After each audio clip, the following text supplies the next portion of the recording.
UP government sponsor graphic ads, co sponsor Radico, partner Dhanvantari. Rajbala ji BJP विधायक हैं, आपको भी मंच पर बुलाना चाहूंगी। जोरदार तालियां बजती रहनी चाहिए और एक चेयर और लगवा दीजिए यहाँ पर। तालियां एक बार जोरदार बजा दीजिए इन सभी मेहमानों के लिए। खास सत्र हमारा बहुत ही विशेष सत्र है जहां पर कारोबार की बात होगी, रोजगार की बात होगी और साथ ही बात होगी देश के अन्नदाता की। जी हां, किसानों की बात होगी। क्या कुछ वजह है कि आंदोलन अभी भी जारी है, वो कौन से पॉइंट्स हैं या बिंदु हैं जिन पर किसान मान सकते हैं, क्योंकि लगातार वार्ताओं का दौर भी हमने देखा लेकिन तमाम वार्ताएं बेनतीजा रही। तो यहाँ पर प्रतिनिधि तो करेंगे किसानों का, तमाम लोग यहाँ पर मौजूद हैं। आप सभी का बहुत बहुत स्वागत है और अब मैं अतुल जी से रिक्वेस्ट करूंगी सेशन को आगे बढ़ाएं।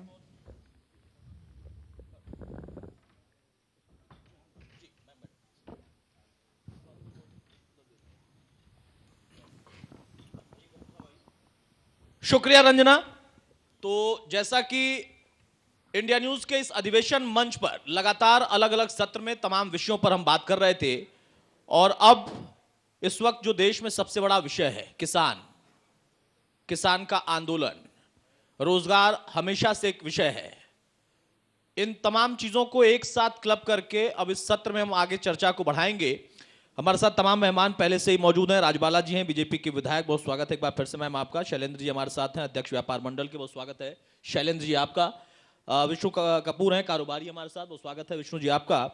और पद्मश्री भारत भूषण त्यागी साहब किसान हमारे साथ खुद यहां पर मौजूद है, बहुत स्वागत है सर आपका। अमित वर्मा है, युवा किसान, बहुत स्वागत है अमित वर्मा आपका। और सरदार वीरेंद्र सिंह साहब भी हमारे साथ हैं, बहुत स्वागत है आपका। सबसे पहले शुरुआत में कर रहा हूं भारत भूषण त्यागी साहब। किसान बड़ा उलझन में है, नया 3 कानून और उस कानून के बीच में कि जमीन चली जाएगी, प्राइवेट कंपनी कब्जा कर लेंगे, बहुत सारी भ्रांतियां चल रही हैं या बहुत सारी उनकी उलझने हैं, उस पर हम अभी इस वक्त वजह से नहीं जाएंगे क्योंकि पॉलिटिकल विषय है।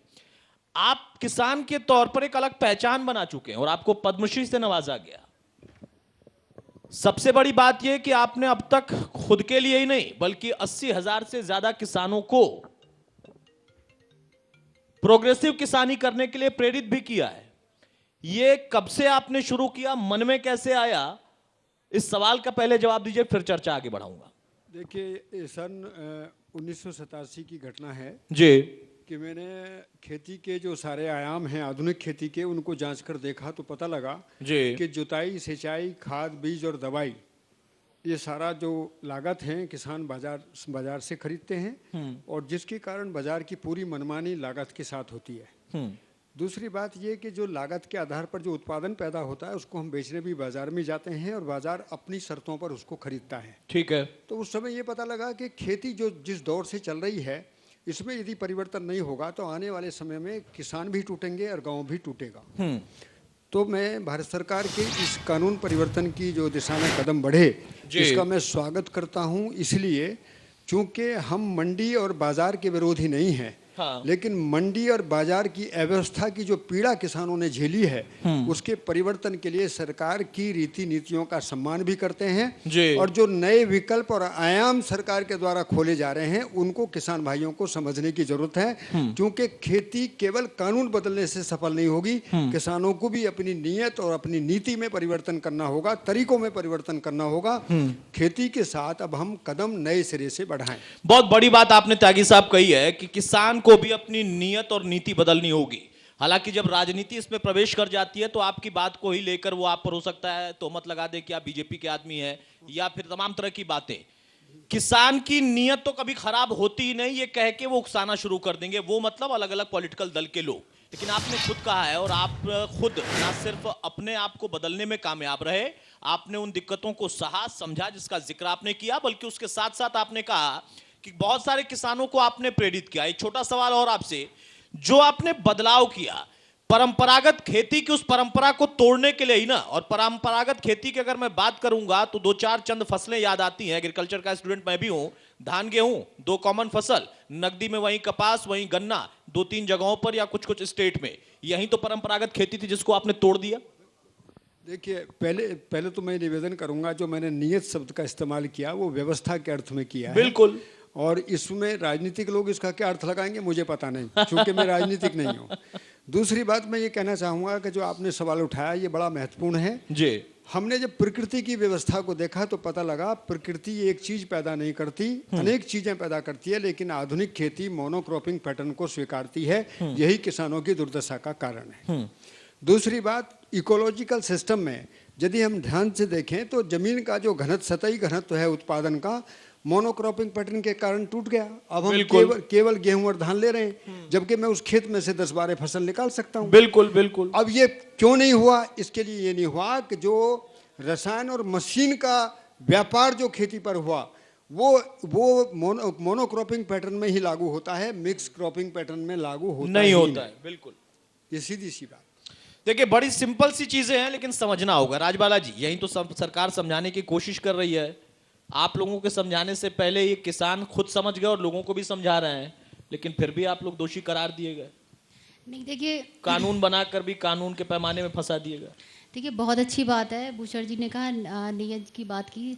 हम किसानों की नियत पे हमें कोई शक नहीं है। किसान हमारे अन्नदाता हैं। हमारी पार्टी भारतीय जनता पार्टी हमेशा से किसानों के लिए, किसानों के विकास के लिए लगी हुई है। लेकिन एक बार जरा फिर क्वेश्चन दोहराइए। सवाल यही है कि कानून बनाकर भी आप फंस गए आप लोग। मतलब नहीं, जो नहीं, बात नहीं, ये खुद समझ चुके हैं, किसान समझ चुके हैं और वो कह भी रहे हैं देखिए, कि कानून बदलना होगा, किसानों को भी बदलना होगा। तो कानून आप लोगों ने बनाया, लेकिन क्यों विरोध हो रहा है? देखिए, कानून बनाकर हम फंसे नहीं हैं। कानून जो है वो किसानों के हित के लिए बनाया गया है, तो इसमें फंसने की बात जो है कहीं से भी नहीं आती है। थोड़ा बहुत समझने की बात है, मैं नहीं समझती इसमें फंसने वाली बात है। और देखिए, किसानों के हित के लिए है। किसानों के इसमें कोई भी जो किसान है हमारे, वो बता दें कि उन्हें क्या हानि है। जो किसान बिल है हम नहीं कह सकते। मतलब आपका मोटा मोटा ये मानना है कि आप लोगों ने एक अच्छा कानून बनाया है, जिस वजह से बनाया वो वजह तो खुद किसान यहाँ पर गिना भी रहे हैं। पद्मश्री हमारे साथ त्यागी साहब बैठे हुए हैं, लेकिन कुछ लोग भ्रम फैला रहे हैं, आप ये कह रही हैं। जी, पॉलिटिकल तो भ्रम तो फैला ही रहे हैं। हाँ। भ्रम तो फैला ही रहे हैं। उन्हें तो भ्रम फैलाने की आदत है। अब इसमें जो विरोधी पार्टियां हैं वो भी इसमें शामिल हुई हैं, ये भी आप देख रहे हैं, टीवी चैनल पे भी देख रहे हैं। और जो है वो इसमें लगे हुए हैं, किसानों को समझाने की जगह इस मैटर को उछालने में लगे हुए हैं। कैसे जो है बीजेपी के पीछे पड़ा जाए, कैसे मोदी जी के पीछे पड़ा जाए। कोई भी अच्छा काम कर लो उन्हें बर्दाश्त नहीं होता है। ठीक है, पॉलिटिकल एजेंडा बना दिया उन्होंने। ठीक है, हाँ। वीरेंद्र सिंह साहब, जैसा त्यागी साहब ने बताया, आपने किस तरीके से एग्रीकल्चर के पैटर्न को चेंज किया है? प्रोग्रेसिव एग्रीकल्चर या प्रोग्रेसिव फार्मिंग, क्या आपका पैटर्न है? त्यागी साहब की तरह ही आप काम कर रहे हैं, क्योंकि बहुत सारे मेडिसिनल प्लांट भी आप उगाते हैं जैसा मेरी जानकारी है, तो उस दिशा में है या कुछ और चेंजेस आपने किया है? और कानून को लेकर भी छोटी सी बात आपसे भी जानना चाहूंगा।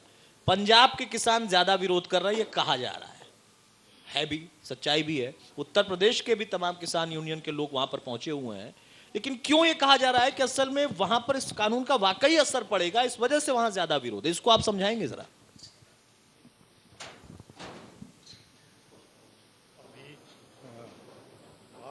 शुरू करें तो समझाना बड़ा मुश्किल है जी।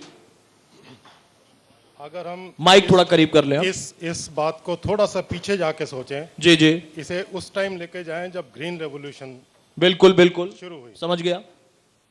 उससे पहले अनाज की कमी थी और बाहर से अनाज मंगाना पड़ता था जी, बड़ा मुश्किल था।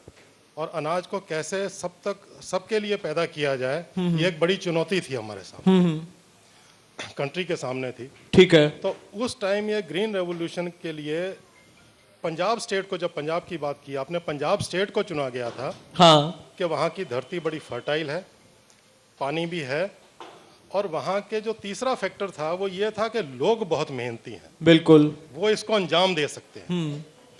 तो पंजाब स्टेट में एग्रीकल्चर यूनिवर्सिटी इस्टेब्लिश की गई और उसके लिए नए बीज, नए तरीके से उसकी काश्त करनी उनको बताई गई जी, जो कि बहुत ही जल्दी, मैं समझता हूं अगर मैं गलत नहीं हूं तो शायद 3 साल में ही उसको उपलब्ध कर लिया गया। बिल्कुल, वो टारगेट पूरा हो चुका था। टारगेट पूरा हो चुका। हाँ। इसलिए पंजाब का किसान का हक बनता है उस पर। बिल्कुल। इसलिए वो ज्यादा निराश हैं शायद आजकल। ठीक है। क्योंकि वो ही ग्रीन रेवोल्यूशन लाए, मेनली वो लाए, ये नहीं कि बाकी किसान नहीं लाए, लेकिन शुरू वहां से हुई। ठीक है। और जिससे कि सारे किसानों में खुशहाली भी आई और अन्न पूरा हो गया। जी। अब क्योंकि वहाँ पर एक जो शुरू किया गया था ये सारा, तो उसमें एक उनके लिए रिटर्न के तौर पर एमएसपी तय की गई थी कि इन्हें मिनिमम इतना रेट भी दिया जाए जी, और वो तभी से चली आ रही है। ठीक है, चली भी आ रही है, मिल भी रही है जी। शायद पंजाब और हरियाणा के किसानों को तो पूरी मिलती है, हाँ, बाकी प्रदेशों में नाम मात्र के लिए। बिल्कुल बिल्कुल। तो उनका इस पर खरीदा जाता है। अब उनको अगर आप उनकी बात करें तो वो यही है कि भाई उनकी वो छिन रही लगती है कि वो एमएसपी नहीं मिलेगी, ये उनकी आशंका है। आपको क्या लगता है? आशंका ही लगता है ना। आप पंजाब की बात कर रहे थे, अब यहाँ की बात करें तो अपनी बात भी हाँ, करेंगे। ठीक है। हाँ, ये बात भी ठीक है हाँ, कि एमएसपी का क्योंकि कोई जिक्र नहीं, यहाँ तो एमएसपी मिलती ही नहीं, मिलती ही नहीं, ठीक है ना। यहाँ तो वहाँ 1850 को धान बिक रहा है, तो यहाँ तो 1200-1300 को धान बिका। तो हमारा उसमें अगर सीधा सीधा देखा जाए तो उतना ही प्रॉफिट मार्जिन होता है, वही ऊपर का, वो तो चलेगा।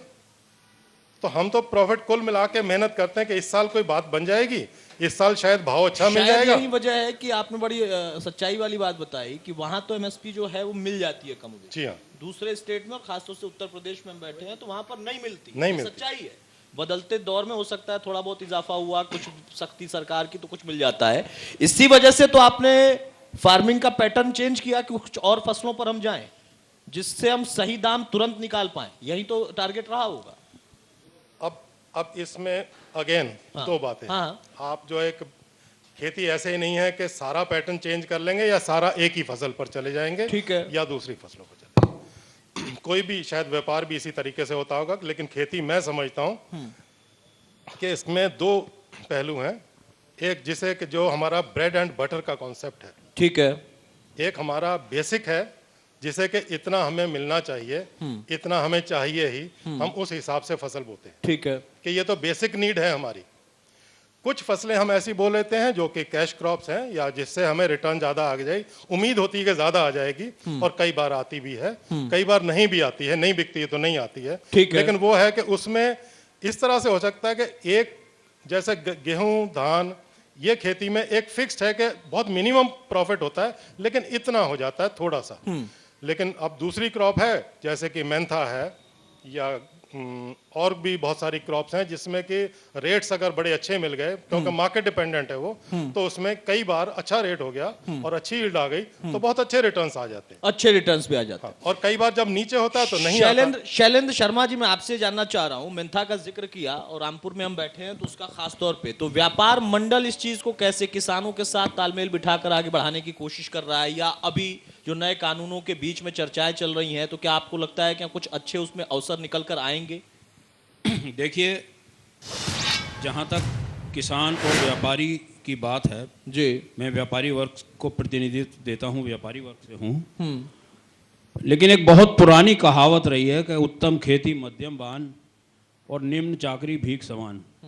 समाज में विसंगति इस कदर आ गई कि पहले जहाँ कृषि को सबसे प्राथमिकता प्रथम दर्जे पर रखा गया था और बान यानी व्यापार को द्वितीय दर्जे पे और नौकरी को सबसे नीचे स्तर पर रखा गया था, वहीं आज समाज में नौकरी सबसे ऊपर चली गई जी, और व्यापार और कृषि की दुर्दशा तो सामने ही है। लेकिन इस सारे आंदोलन से, इस सारी चीज से एक बात बिल्कुल स्पष्ट होती है और सभी व्यवस्था के चलाने वाले अंगों को, समाज के सभी वर्गों को इस बात को प्रामाणिक रूप से कर लेना चाहिए कि बाजार की उपेक्षा करके कोई भी अर्थव्यवस्था संचालित नहीं हो सकती। कानून का समर्थन कर रहे हैं आप? मतलब कानून का समर्थन मैं राजनीतिक विषय नहीं है, मैं कानून के समर्थन व्यापारिक विषय तो है ना आपका। मैं बताता हूं आपको, मैं कानून के समर्थन और विरोध की बात नहीं कर रहा हूं।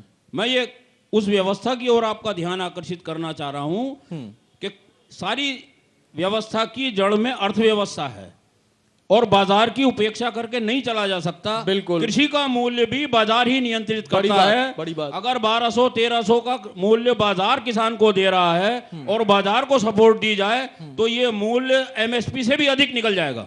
बिल्कुल, और जब अधिक निकलेगा तब ठीक है, आशंकाएं तभी दूर होंगी तो बाजार की उपेक्षा करके जो व्यवस्था चलना मुझे चाहती लगता है कि एक चेन में किसी की भी उपेक्षा हम नहीं कर सकते। नहीं, बाजार की मैं जितनी जरूरत बाजार की है किसान को, उतनी किसान को बाजार की भी जरूरत है। आप ये कह रहे हैं। मैं अपनी बात आपको स्पष्ट दोबारा कर पाऊं, मैं नहीं कर पाया इसके माने। मैं ये नहीं कह रहा हूं कि किसी के विरोध में बाजार है।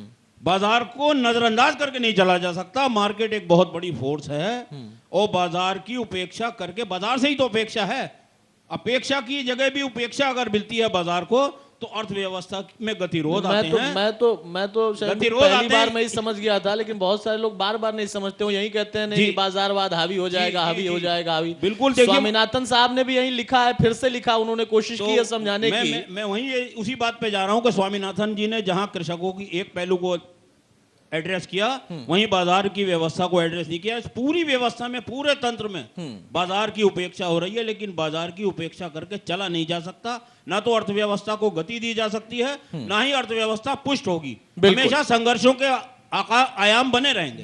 विष्णु जी, कारोबारी के तौर पर आप इसको कैसे देख रहे हैं कि रामपुर में किसान, रोजगार, कारोबार तीनों का इतना बढ़िया सामंजस्य हो जाए कि एक अच्छा पैटर्न यहां से डेवलप हो जाए? उसमें आंदोलन, कानून वो तो छोड़ दीजिए, उसके लिए है, राजबाला जी बताती रहेंगी। कारोबारी के तौर पर कैसे बताएंगे? देखिए, मैं एक मेहनता कारोबारी हूँ जी, इंडस्ट्री चलाता हूँ। आज से 1964 में रामपुर में मेहनता का कारोबार स्टार्ट हुआ जी। उससे पहले जो भी मेहनता या पिपरमिंट इंपोर्ट किया जाता था, 100% इंपोर्ट होता था। ठीक है। सने 64 के बाद 89 में हम इस काबिल हो गए कि हिंदुस्तान की जो ज़रूरत थी वो पूरा करते थे जी। और उसके बाद 89 में हम ऐसा दौर आया कि हम एक्सपोर्ट भी करने लगे। अच्छा। और आज की डेट में हम वर्ल्ड लीडर हैं। वर्ल्ड का 99% मेंथा ऑयल हिंदुस्तान में पैदा होता है जी। उसका 90% उत्तर प्रदेश में पैदा होता है। और उसके बावजूद जो है हमारी इंडस्ट्री की हालत जीर्ण शीर्ण है। कोई आदमी ये भी नहीं जानता कि ये मेंथा इंडस्ट्री नाम की कोई चीज़ है, कोई चुड़िया नहीं जानता। जबकि 6000 करोड़ रुपए का एक्सपोर्ट पूरे हिंदुस्तान से हम करते हैं और उसमें 3000 करोड़ रुपए का एक्सपोर्ट यूपी से करते हैं, अकेले उत्तर प्रदेश। और 1700 करोड़ रुपए का एक्सपोर्ट रामपुर से करते हैं। हब यही है, उत्तर प्रदेश में भी हब ही है। फिर भी ये दुर्दशा। तो अब कैसे बनेगी बात? लगता है कुछ उम्मीद दिख रही है? सरकार तक आप हमारी बात पहुंचाएं। नहीं, सरकार तो कह रही है हमने सब बात सुन ली थी और कानून बना दिया, उसमें सबको ऐसे लाभ मिलने ही वाला है। तो लग रहा है आज हमारे वीरेंद्र सिंह जी बैठे हैं, ये तरह तरह की खेती करते हैं, लेकिन इनका स्ट्रेस जो रहता है मेंथा पे रहता है। आज से पहले हमारे रामपुर के अंदर जहाँ छप्पर हुआ करते थे गांव में, इस इंडस्ट्री ने लिंटर पड़वाए। बड़ी बात है, तायद करेंगे लोग। विष्णु जी, मैं आपको रोक रहा हूं। अमित भाई, बहुत जल्दी से किसान के तौर पर, एक युवा किसान के तौर पर कैसे इसको देख रहे हैं? जैसा वीरेंद्र जी ने कहा, त्यागी साहब तो पहले से ही है, पैटर्न चेंज हो सकता है, सडन चेंज नहीं हो सकता है। जैसा वीरेंद्र जी कह रहे थे कि एक साथ एकदम से सडन हम खेती का पैटर्न चेंज नहीं कर सकते, कहने की ही बातें हैं सिर्फ। तो आपने ऐसा क्या किया और क्या लगता है कि हाँ उसमें कितना कामयाब हो पाए और क्या करना चाहते हैं? पैटर्न चेंज करने की बात, जैसा बाबूजी ने और जैसा वीरेंद्र सिंह जी ने कहा, ये बहुत ज़्यादा ज़रूरी चीज़ है। और हमने इस चीज़ की शुरुआत की, उसके लिए हमने एक फार्मर प्रोड्यूसर ऑर्गेनाइजेशन बनाया रामपुर कृषक के नाम से। और हमने उसमें धीरे धीरे करके आज 2000 किसानों को जोड़ा है। हाँ। और उनको ये समझाने में हमें वक्त भी लगा कि पैटर्न चेंज की बात जैसी हम उन्हें करते थे वो डरे हुए थे, उनको पास बहुत सारा ग्राउंड पे उनके साथ अच्छा नहीं हुआ जी। तो हमने उनको बताया कि कुछ ऐसी औषधीय फसलें आप इसमें बो, 10 बीघे है तो 2 बीघे आप बो। और इस तरह से हम उनको ये समझाने में कामयाब हुए। फिर उन्होंने लगा कि फसल तो बोलेंगे, इसको बाजार कहाँ से मिलेगा? बिल्कुल। हमने उन्हें आश्वासन दिया कि ये बाजार FPO आपको देगा और उसी मार्केट रेट पे देगा। और हमने उनके खेत में वो फसलें लगाई, लेमन ग्रास, स्टीविया लगाया। और लेमन ग्रास हमने उनसे खरीदा पिछली बार। नहीं, एक मिनट, मतलब आप लोगों ने उनके जमीन पे फसलें लगाई? जी। फसलें लगाई। मतलब जमीन दूसरे की थी, आप लोगों ने फसलें लगाई, तो कब्जा तो नहीं कर लिया? नहीं सर, ये आजकल चल रहा है जो है कि कब्जा कर लेते हैं कॉन्ट्रैक्ट फार्मिंग में। बताइए भाई। ये बहुत अच्छा कंफ्यूजन आपने रेस किया। ये बिल्कुल वही है जो कृषि बिल की जमीनी हकीकत दिखाता है कि हमने किसान की सहमति से उसकी जमीन पे लेमन ग्रास लगाया। हमने कहा कि थोड़ी जगह में लगाओ, बाकी अपनी जरूरत के हिसाब से लगाओ, और हमने उसको 3 से 4 महीने बाद वो फसल तैयार हो जाती है। 6 साल का पौधा होता है, सिर्फ एक बार लगाना होता है। ठीक है। उससे हमने 4 महीने बाद वो फसल उससे खरीदी और उसको पैसा दिया। पैसा देने के बाद हमने उस फसल से एक प्रोडक्ट बनाए और करीब 24 तरह के प्रोडक्ट बनाए। हुनर हाट में हमारा रामपुर कृषि एफपीओ का स्टॉल लगा है, वहाँ उसको हम बेच रहे हैं। और उसकी एक चाय भी हमने बनाई है जो बहुत पॉपुलर है। हम गोदरेज और चायोस जैसे ब्रांड को भी यहाँ से दे रहे हैं। उससे जो हमें फायदा होता है और जो हमारे सदस्य हैं उनको फिर हम पैसा देते हैं। शेयर होल्डर आपने किसानों को खेती का पैटर्न में तो बदलाव करना सिखाया ही, या उनके साथ जुड़ गए अगर वो कर रहे थे पहले से ऑलरेडी, उसके साथ साथ उनको एक प्लेटफॉर्म भी आपने दिया? एक प्लेटफॉर्म भी दिया, यानी दोनों जो तालमेल हो सकते थे वो आपने बना दिया।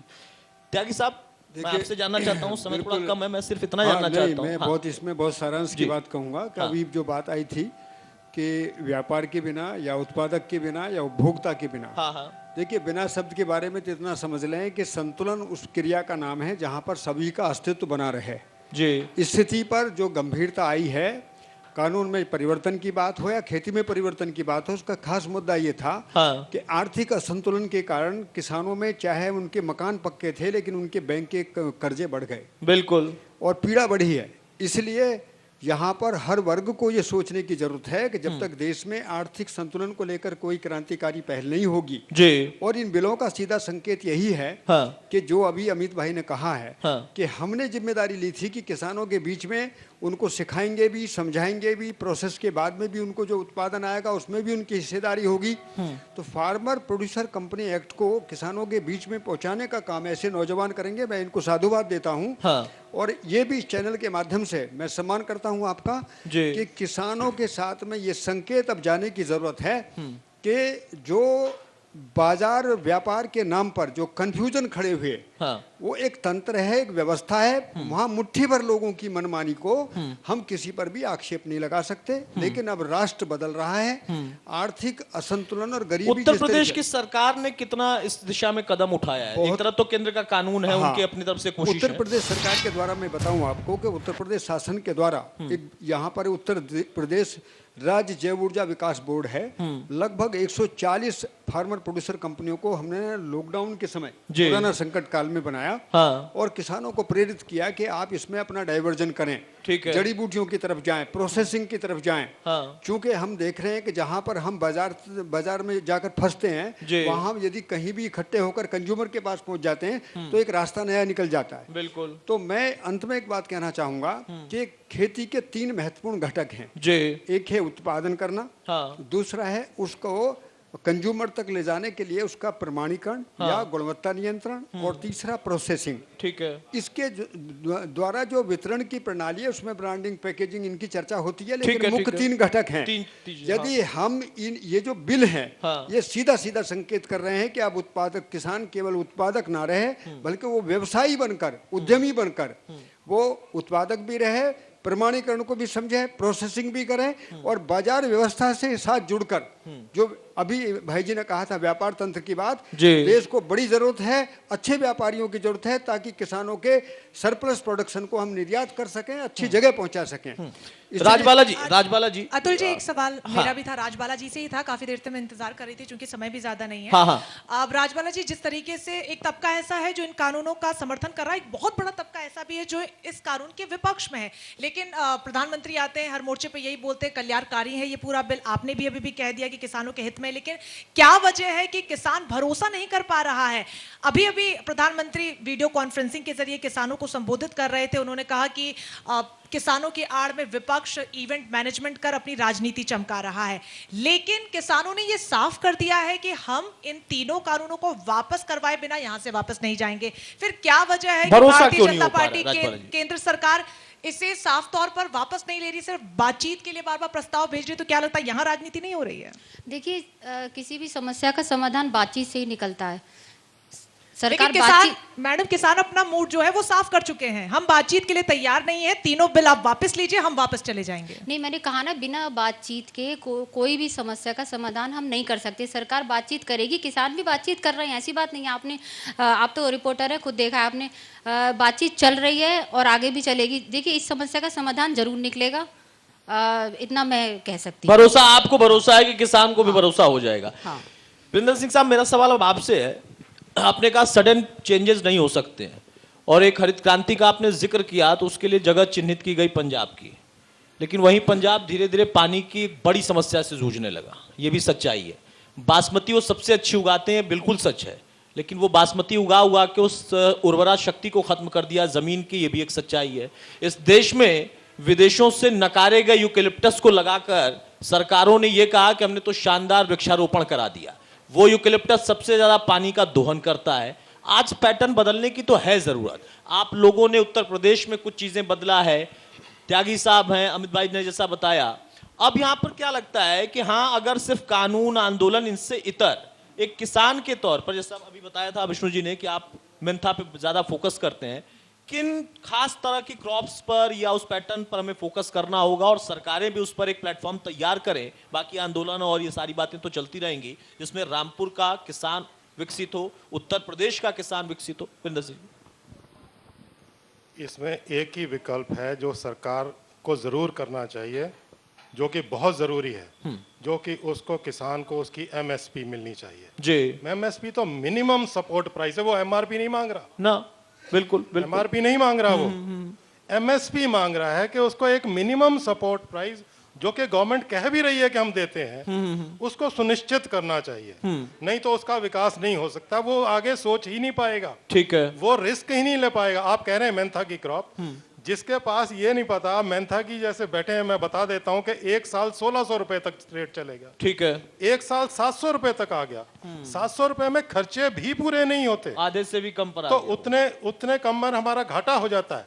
वो घाटे को कहां से पूरा करेगा? हमें ब्रेड तो चाहिए।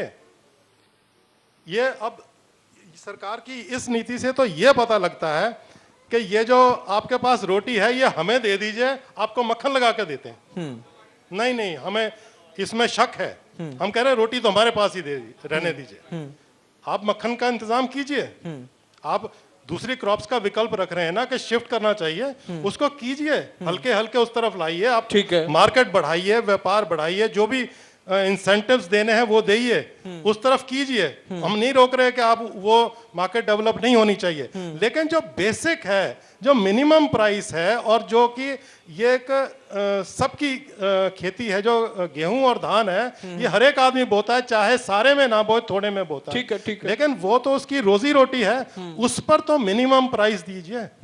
अगर वो नहीं मिलेगी तो वो दूसरे का रिस्क कैसे ले लेगा? उसके पास तो और कुछ है नहीं। अगर उसमें भी उसको घाटा हो गया, तो अगले साल वो बच्चों की फीस कहां से देगा, रोटी कहां से खाएगा, क्या करेगा वो? बताइए शैलेंद्र जी, आप कह रहे थे उपेक्षा हो नहीं सकती किसी की, वो कह रहे हैं रोटी ले रहे हैं हमारी, आप कह रहे हैं उपेक्षा की बात। नहीं, वो मुझसे नहीं कह रहे हैं, व्यवस्था से कह रहे हैं। दूसरी व्यवस्था का हिस्सा तो आप भी हैं। नहीं, हम व्यवस्था के अंग हैं, लेकिन व्यवस्थापक नहीं है। तो दूसरी, मेरा ये कहना है कि देखिए, उत्पादकता जो है वो एक बहुत महत्वपूर्ण आयाम है, और उत्पादकता सम्मान मांग रही है, यानी प्रोडक्टिविटी जो है जी, वो रेस्पेक्ट मांग रही है। किसान धरती का सीना चीर के मेहनत करके अन्न उपजाता है। व्यापारी और उद्यमी अपने प्रतिष्ठान पर, अपने उद्योग में मेहनत करके, उत्पादकता करके राष्ट्र की अर्थव्यवस्था में योगदान करता है जी। इस प्रकार से अर्थव्यवस्था संचालित होती है। लेकिन व्यवस्थापकों से जो मेरा पहले भी बात आपसे कहने की थी वो ये थी, और इस किसान आंदोलन के मूल में भी ये चीज स्पष्ट हो जानी चाहिए कि किसी भी व्यवस्था को, परिवर्तन को लागू करने से पहले यदि उसमें सम्मिलित घटकों को, सम्मिलित प्रभावित होने वाले वर्गों को पहले चर्चा करके विश्वास में नहीं लिया जाएगा, तो यही समस्याएं हमेशा आती रहेंगी। और ये सरकारों की व्यवस्था रही है, कोई सी भी दल की सरकार हो, मैं टिप्पणी राजनीतिक दलों पर नहीं करना चाहता, लेकिन अगर यही एक्सरसाइज आज बात की जा रही है, किसानों को बातचीत के लिए आमंत्रित किया जा रहा है, पहले समस्या आमंत्रित कर ली गई, उसके बाद बातचीत आमंत्रित हो रही है। यदि ये बातचीत का सिलसिला पहले कोशिश करके किया जाता तो ये नौबत ही नहीं आती। और ये व्यवस्था हर समय हर जगह लगी हुई है। इस व्यवस्था को परिवर्तित करना चाहिए। समाज में किसी भी वर्ग को आप व्यवस्था में देना चाहते हैं, नियम कानून में परिवर्तन चाहते हैं तो पहले ही एक राउंड ऑफ एक्सरसाइज करके उसको विश्वास में लेना चाहिए। उसकी आशंकाओं को दूर करने का पहले प्रयास होना चाहिए, ना कि कानून बनाने के बाद। जल्दी से देखिए मैंने सबको सुना। देखिए जहाँ तक एमएसपी की बात हुई, ठीक है। जो हमारी प्रदेश सरकार है, उत्तर प्रदेश की सरकार है, योगी जी की सरकार, उससे पहले जो सपा थी, उससे पहले बसपा थी, आपने देखा होगा एमएसपी कितनी थी, 1314 था, इससे ज़्यादा नहीं होती थी। लेकिन हमारी सरकार ने जो है इसको 1800-1900 तक पहुँचाया है। ये सराहनीय काम हमारी सरकार ने किया है। और अभी सरकारें तो देखिए मैडम सराहनीय ही काम करती हैं, किसी की भी सरकार हो। मैम बात ये है, एमएसपी तय कर देना और चीज है, एमएसपी मिलना क्या मिल रही है मार्केट में। आपको भी पता है कि धान 1200-1300 को बिका है, ये तो हकीकत है। चाहते हैं ऐसी व्यवस्था की तरफ हम चलें कि बाजार में मूल्य एमएसपी से अधिक हो। सरकार को इस दिशा में काम करना चाहिए। देखिए एमएसपी तय है हो गई मान लीजिए सरकार की तरफ से, तो ठीक है। उसके बाद जो है किसान जो है उस फसल को बेचता है, तो किसी भी झांसे में, किसी दलाल वलाल के चक्कर में ना पड़ के अपनी एमएसपी पर ही उसको बेचना चाहिए। ये आपकी कोशिश है। ये खुद की भी जिम्मेदारी होती है। देखिए मैं किसान नहीं हूँ, लेकिन मेरे परिवार में किसान है। किसानों की दुविधा मैं भी समझती हूँ। ऐसा कोई बड़े भारी परिवार से मैं नहीं आई हूँ राजनीति में। बिल्कुल बिल्कुल।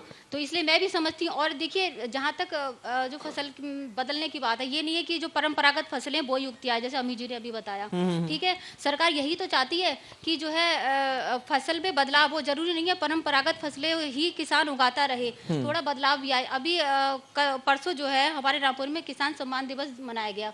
उसमें एक हमारे रामपुर की महिला, वो उसने केसर का उत्पादन किया। ये देखिए अब केसर जो है कश्मीर में उगाया जाता है, कश्मीर में ही पैदा होता है, लेकिन रामपुर जैसे शहर में केसर का उत्पादन करना मुझे तो बहुत सराहनीय काम लगा उस महिला का। ऊपर से महिला के द्वारा, ये देखिए आप। विधायक जी आपसे एक सवाल लेना चाहूंगा मैं आपसे। हाँ सनुज। हाँ एक सवाल मुझे आप ये बताइए कि आप एमएसपी की बात कर रहे हैं, अगर हम धान के रेट की बात करें या गेहूं के रेट की बात करें, तो रेट से तो बहुत कम पे चीजें खरीदी गई हैं।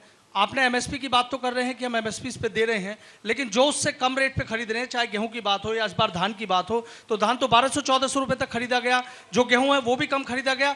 कोई एक ऐसी कार्रवाई आपकी तरफ से की गई है सरकार की तरफ से कि जिसने कम दामों पे चीजें खरीदी हैं? एमएसपी व्यवस्था है, सरकार ने लागू कर दी, ठीक है। मैंने कहा ना, हमें खुद भी जागरूक होना पड़ेगा, किसानों को भी जागरूक होना पड़ेगा कि हमें अपना हक जो है लेना है। सरकार आपको अपना हक दे रही है। मैं एक मिनट माफी चाहूंगा जी, कौन वीरेंद्र जी बोल। क्यों बेचते हैं एमएसपी से नीचे? मैडम मैं जितना जान पाया हूँ क्यों बेचते हैं, मजबूरी में बेचते हैं। देखिए जब यही सवाल है कि क्यों बेचते हैं। आपकी बात भी सही है, इसमें मैं कोई शक नहीं है कि पिछली सरकारों में बहुत कुछ बदला। एक मिनट पुष्कर जी, कानून बनाए हैं। हाँ। वैसे ही एमएसपी का भी कानून बना दे कि इससे इस रेट से नीचे ना ये फसल नहीं खरीदी जाएगी। देखिए जहाँ तक कानून की बात है, कानून बनाना मेरा काम नहीं है, ठीक है। वो हमारे हेड बैठे, हमारे वरिष्ठ बैठे, हमारे सरकार में और प्रधानमंत्री जी हैं, पूरी नहीं उन्हीं से सवाल है। आपको नहीं कह रहे हैं कि आप कानून बना दीजिए। अभी ऊपर मैं बता रही हूँ। देखिए तो मैं अभी से आपको कैसे कंफर्मेशन बता दूं, लेकिन सबसे पहली भविष्य में अगर जरूरत पड़ेगी तो आप लोग विचार करेंगे। जी विचार करेंगे। सबसे पहली बात तो जागरूकता की आती है। और एक मिनट प्रशासन का देखिए, ये काम प्रशासन का है। प्रशासन अगर कुछ भी उसमें घोटाला करता है, सबसे बड़ा काम है डीएम और उस काम को देखे कि जो है क्यों हो रहा है ये सब। मेन जड़ तो यही है कि अगर एमएसपी से कम में किसान बेच रहा है तो क्यों बेच रहा है, इस पर ध्यान दिया जाना चाहिए। और प्रशासन पे ध्यान देने का काम सरकार का होता है। जी वो हम हैं। और इसके एक मिनट शैलेंद्र जी, मैं आपको रोक रहा हूँ। त्यागी साहब से मैं एक सवाल लूं, फिर आऊंगा विष्णु जी आपके पास। एक अभी प्रश्न आया कि कानून बना दिया जाए, पुष्कर जी ने सवाल किया कि कानून बना दिया जाए एमएसपी को लेकर। स्वामीनाथन कहते हैं कि कानून अगर बना देंगे ना एमएसपी को लेकर, तो फिर क्या होगा उसको आप सोच नहीं सकते हैं। फिर क्या फसल आएगी और कहेंगे कि नहीं जो उगाया है आप खरीदो। इस पर आप क्या कहेंगे? देखिए अभी जो ये वर्तमान समस्याएं, पूरा जो लोग यहाँ ध्यान से सुन रहे हैं, और मैं पूरे देश के किसान भाइयों से निवेदन करना चाहूँगा कि किसानों के हर हक को संरक्षण मिलने की आवश्यकता है, लेकिन कुछ कानून ऐसी पेचीदगियों में जाकर लंबे समय में बड़े नुकसान और घातक ना हो जाएं। चूंकि जैसे भी हम किसी भी क्रॉप को एक स्टैंडर्डाइज कर देते हैं तो किसान पूरे के पूरे मोनोक्रॉपिंग पैटर्न में फंस जाते हैं। बिल्कुल। आज भी जो सवाल उठ रहे हैं उसके पीछे एक ही कारण है कि केवल गेहूं और धान दो ही फसल हमको दिखती हैं, जबकि देश में अनाज भी की भी जरूरत है, सब्जियों की जरूरत है, मसालों की जरूरत है, जड़ी बूटियों की जरूरत है।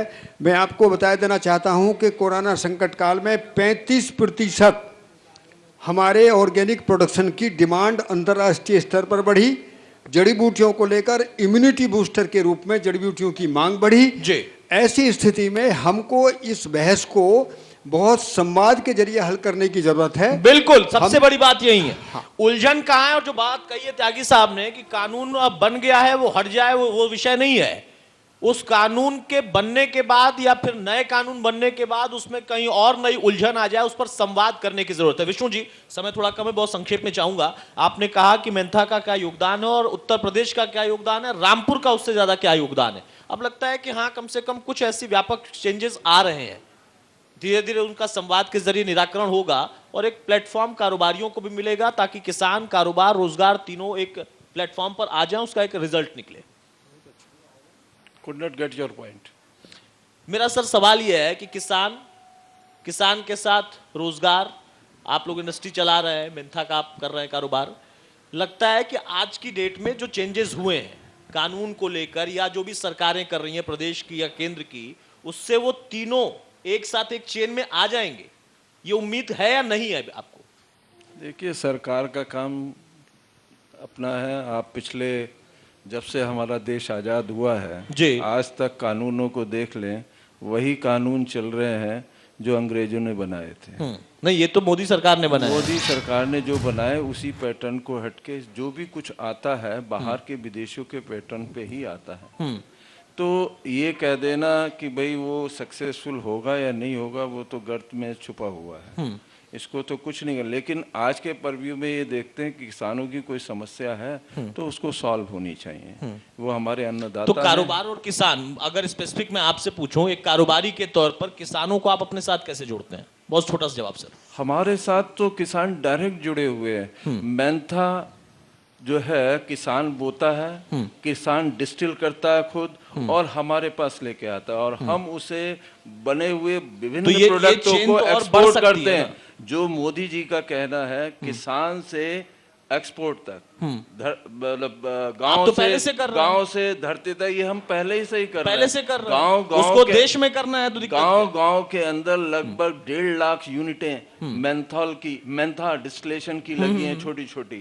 अगर आप 32 डिस्ट्रिक्ट्स के अंदर डिस्टिलेशन प्लांट लगे जिसमें कई करोड़ किसान जो बोते हैं मेंथा को, वो साथ में 20 से 25 लाख मजदूर उस कार्य में लगे हुए हैं। इसके अलावा जो है शहरों में जो यूनिटें लगी हैं, एक्सपोर्ट यूनिटें लगी हैं, उसमें अलग लेबर उसके अंदर लगी। तो हम तो पहले से, आज से नहीं, सन 64 से ये काम कर रहे हैं। मुझे तो यही ताज्जुब हो रहा है कि सन 64 से आप कर रहे हैं, वही काम आज सरकार कह रही है कानून के जरिए कि आप करिए, तो फिर उसमें दिक्कत क्या है? फिर यहाँ कहाँ शक आ रहा है कि आप कब्जा कर लेंगे? अमित भाई बता रहे हैं इन्होंने कोई जमीन कब्जा अभी तक नहीं किया। थोड़ा संक्षेप में अमित भाई, समय बिल्कुल मैं इसका जवाब बहुत संक्षेप में, टाइम लगेगा। एक पहली बात की एफपीओ, ये इन सब चीज़ों का समाधान एफपीओ के रूप में करने की कोशिश की गई है। अब बात एमएसपी की, जैसे सर ने कहा कि एमएसपी से ज़्यादा कैसे मिल सकता है किसान को, इसके लिए हमने कुछ किसानों का समूह बनाकर एक कोल्ड स्टोरेज और एक साइलो का निर्माण जो चल रहा है। किसान अब अपने हिस्से का धान जो उसे खाना है वो रोक के साइलो में रख सकता है और उस धान से हम प्रोसेसिंग करके चावल बनाएंगे और एफपीओ उसकी मार्केटिंग करके ब्रांड बना के मार्केट में बेचेगा। तो उस फायदे का फिर सारे किसानों में शेयर हम करेंगे, तो किसी तरह ना किसी तरह उसकी आय बढ़ेगी और एक एमएसपी से भी वो ज्यादा ले पाएगा, ज्यादा ले पाएगा और उसमें आत्मनिर्भरता आएगी क्योंकि किसान इसमें साझेदार है।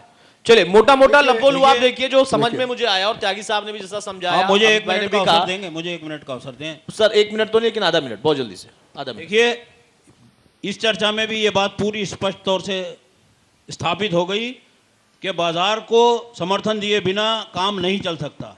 मैं फिर पुनः आपका ध्यान आकर्षित करूंगा और ये स्पष्ट करना चाहूंगा कि हम किसानों के विरोध में नहीं है, ना हमें बिल से कुछ लेना देना है, ना हम बिल के समर्थन में, ना ऐसे कैसे बाजार को स्थापित भी कराएंगे और बिल से लेना देना भी नहीं, ऐसे नहीं होता है। उसका कारण बता रहा हूं मैं, उसका कारण बता रहा हूं कि एमएसपी केवल निर्धारित किया जा सकता है, एमएसपी पर खरीद नहीं की जा सकती। केंद्र सरकार का पूरे साल का जितना बजट है, अगर एमएसपी पे खरीद की जाएगी तो 3 गुना राशि चाहिए।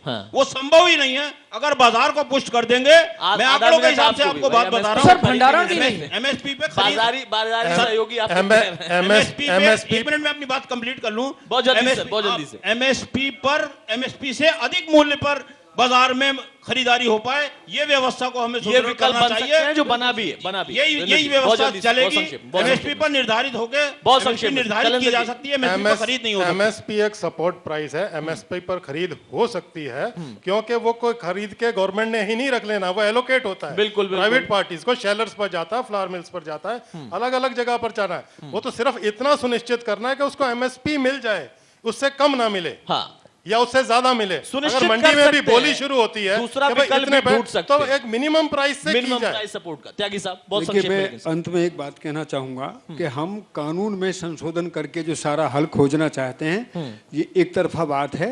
हमें मानसिकता में भी परिवर्तन की जरूरत है। यदि व्यापारी वर्ग भी किसानों के साथ सहानुभूति में आता है, उद्योग जगत भी आता है, और किसान भी स्वयं उत्पादक से लेकर उत्पादक के रूप में उपभोक्ता तक इस बात पर विचार करते हैं, तो नए आयाम खुलेंगे। संवाद का मतलब ये नहीं होता है कि हम अपने अपने पक्ष में बहस करें। संवाद का मतलब है सही क्या बातचीत है, सार्थक संवाद करें। इस पर संवाद करें। बहुत शुक्रिया त्यागी साहब आपका, सुंदर जी आपका, अमित भाई आपका, राजबाला जी आपका, विष्णु जी आपका, शैलेंद्र जी आपका। तो किसान रोजगार और उसके साथ कानून जो नया भी आया है उसमें संवाद बहुत जरूरी है।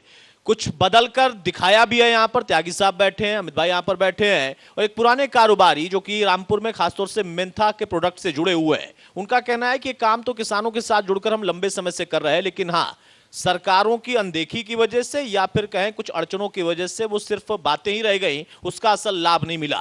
यानी हम इसको मोटा मोटा ये समझकर इसको आगे बढ़ाकर सोच सकते हैं कि यहाँ पर सार्थक संवाद अगर होगा तो रामपुर का किसान हो या प्रदेश के किसी कोने का किसान, उसको अपने अंदर भी बदलाव लाना पड़ेगा और सरकारों को भी कुछ बदलना पड़ेगा, तब उसका एक परिणाम निकलेगा। रंजना, बहुत बहुत शुक्रिया अतुल सर आपका और तमाम गेस्ट जो यहाँ पर पैनल का हिस्सा बने। सर आपका राजबाला जी ने भरोसा इस मंच से, इंडिया न्यूज उत्तर प्रदेश उत्तराखंड के अधिवेशन के मंच से देश की जनता को।